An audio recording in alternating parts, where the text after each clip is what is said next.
तो दोस्तों, हमारे देश की मेजॉरिटी वाकई हार्टलेस हो चुकी है, या यूं कहें उसके दिल और दिमाग में इतनी नफरत भर गई है कि वो खुद के बुरे हालातों को भी नहीं देख पा रही है।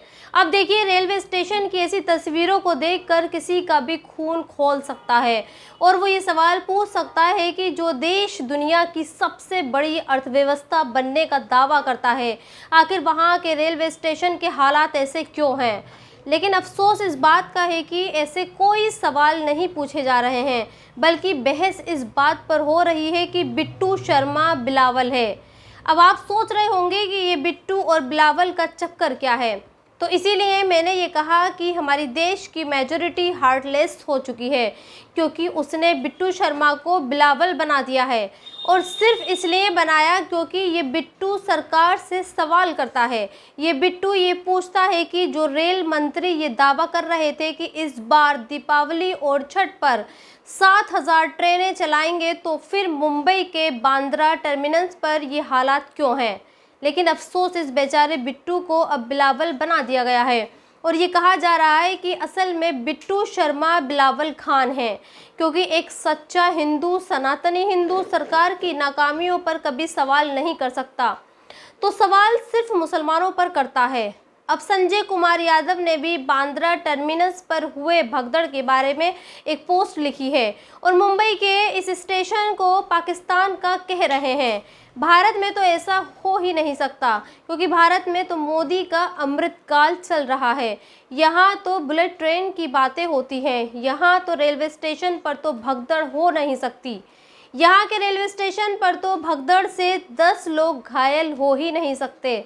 खैर, आप मुंबई के इस रेलवे स्टेशन को पाकिस्तान का नाम दें या फिर पेरू का, लेकिन हमारे देश की मेजॉरिटी आपको सिर्फ यही बताएगी कि मिस्टर मोदी का डंका विदेशों में बज रहा है और दुनिया के बड़े बड़े लीडरों के सामने मिस्टर मोदी सीना तान कर चलते हैं।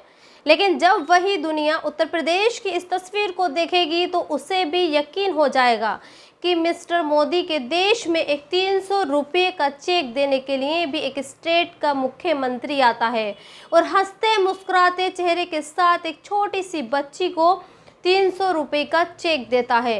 जानते हैं इन बच्चों को ये चेक क्यों दिया जा रहा है? इन बच्चों को ये चेक संस्कृत छात्रवृत्ति योजना के तहत दिया गया है, यानी ये बच्चे संस्कृत पढ़ते हैं, इसीलिए योगी की सरकार ने इन्हें 300 रुपये की स्कॉलरशिप दी है। छात्रवृत्ति को अंग्रेजी में स्कॉलरशिप ही कहते हैं। खैर, इस खबर पे मैं ज़्यादा टिप्पणी नहीं करूंगी, लेकिन हाँ, सोशल मीडिया पर लोग ये सवाल ज़रूर पूछ रहे हैं कि 300 रुपये का इतना बड़ा चेक बनवाने में योगी सरकार का कितना खर्चा आया होगा, क्योंकि इस चेक पर मुख्यमंत्री योगी की फ़ोटो भी छपी है। लेकिन मुझे पूरा यकीन है कि जिस तरह से बांद्रा में हुई भगदड़ पर हमारे देश की मेजॉरिटी खामोश है, ठीक उसी तरह से वो इस 300 रुपये के चेक पर भी खामोश रहेगी, क्योंकि इस पूरे प्रकरण में कोई उर्दू नाम वाला नहीं है। और गलती से अगर किसी हिंदू ने इस पर सवाल भी उठा दिया, तो उसके साथ वही होगा जो बिट्टू शर्मा के साथ हुआ, उसे हमारे देश की मेजॉरिटी बिलावल बना देगी। खैर, अब आपको ईरान और इजराइल के बीच चल रहे युद्ध से जुड़ी कुछ खबरें बताती हूँ। अब से कुछ देर पहले इजराइल के प्रधानमंत्री का एक बयान आया और ये कहा है कि इजराइल ने ईरान पर जो हमला किया था वो प्रेसाइज एंड पावरफुल था। इस हमले ने ईरान का बहुत भारी नुकसान किया है और इत्तेफाक की बात यह है कि इजराइल के प्रधानमंत्री का ये बयान ठीक उस वक्त आया जब ईरान ने इजराइल को धमकी दी है।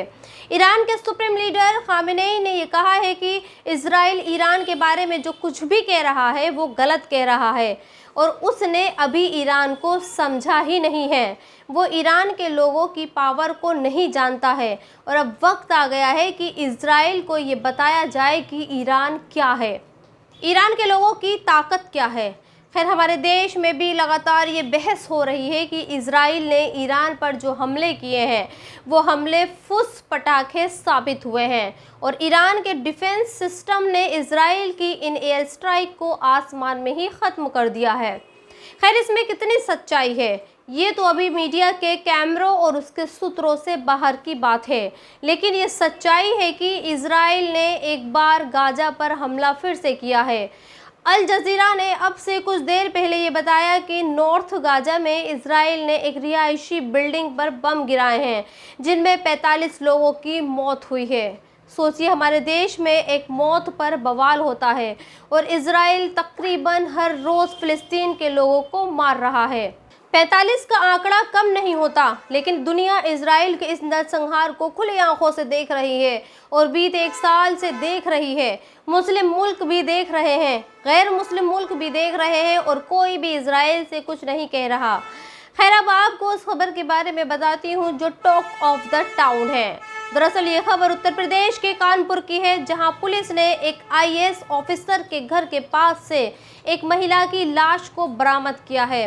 जब इस महिला की तहकीकात शुरू की तो पता चला कि महिला कानपुर के ही एक कारोबारी की पत्नी थी, जिसे मारकर IAS अधिकारी के घर के पास गाड़ दिया गया था। और अब इसकी और ज़्यादा जांच हुई तो पता चला कि इस महिला को एक जिम के ट्रेनर ने मारा था। इस महिला का के जिम ट्रेनर से अफेयर था और उसी ने इसको मारा।